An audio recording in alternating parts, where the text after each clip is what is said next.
মুসা আলাইহিস সালাম একদিন আল্লাহর কাছে যাচ্ছেন কথা বলার জন্য। যাওয়ার সময় একটা কবরের ভিতর দেখতেছেন আযাব চলতেছে, আযাব, এমন আযাব। তিনি তাড়াতাড়ি আল্লাহর কাছে তুর পাহাড়ে গিয়ে সিজদায় পড়ে গেলেন, আল্লাহ তোমার আযাব কি এরকম শক্ত? বলে যে হ্যাঁ। আল্লাহ কি কেন এইরকম আযাব দাও? বলে যে দুনিয়ায় যারা আমি আল্লাহর নিয়ামত খেয়ে অস্বীকার করে, আমি আল্লাহর নাফরমানি যারা করে, তাদের জন্য এই আযাব আমি কি রাখি, বাধ্যতামূলক করে দিই কবরে যাওয়ার সাথে সাথে। আল্লাহর কাছে মুসা আলাইহিস সালাম কওমের জন্য দোয়া চাইলেন, নিজের জন্য দোয়া চাইলেন, চলে আসলাম। আর বহুদিন পরে এই রাস্তা দিয়ে যাই আমরা, কখনো কোনো রাস্তা দিয়ে যাওয়ার সময় যদি দুর্ঘটনা দেখি, 2 বছর পরে গেলে দুর্ঘটনাটা মনে পড়েনি।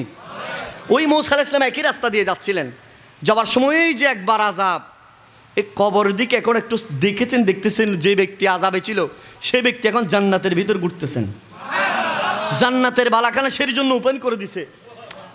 বুঝতেছে না কিরে, আযাব দেখলাম এখন, এত সুন্দর রহমতের বাতাস কাটছে, সে নিয়ামতের ভিতর আছে, হুর গেলমান সে পা টিপতেছে, মাথা চুল আশ্রয় দিচ্ছে, খাবার দাবার দিচ্ছে, তাড়াতাড়ি তুর পাহাড়ে চলে গেলেন। আল্লাহ ব্যাপার কি?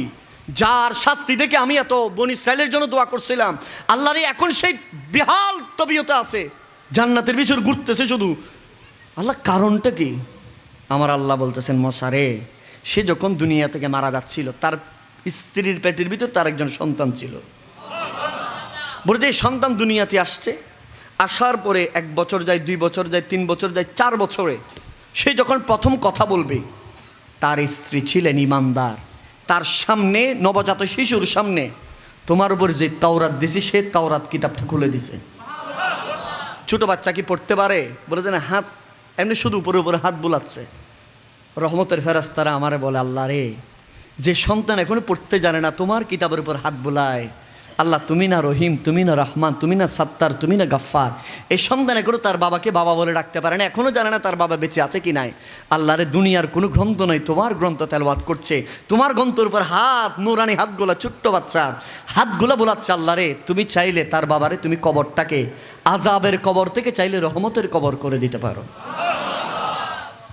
আমার আল্লাহ তো রহিম, রহমান, সাত্তার, গাফফার। মুহূর্তের ভিতরে ফেরেশতা কি বলে, হ্যাঁ আল্লাহ এই কবরটাকে আযাবের কবরকে জান্নাতের বিছানা বানিয়ে দিয়েছেন। এবার আপনারা বলেন, যদি মুসা আলাইহিস সালামের এই তাওরাতের পাওয়ার হয়, মুসা আলাইহিস সালামের উম্মতের যদি এই পাওয়ার হয়, আখেরি নবী যেই মুসা আলাইহিস সালাম বলেছিলেন, আল্লাহ আমি বনি ইসরাইলের নবী হতে চাই না, আমি তাওরাত চাই না, আমি আখেরি নবীর উম্মত হতে চাই।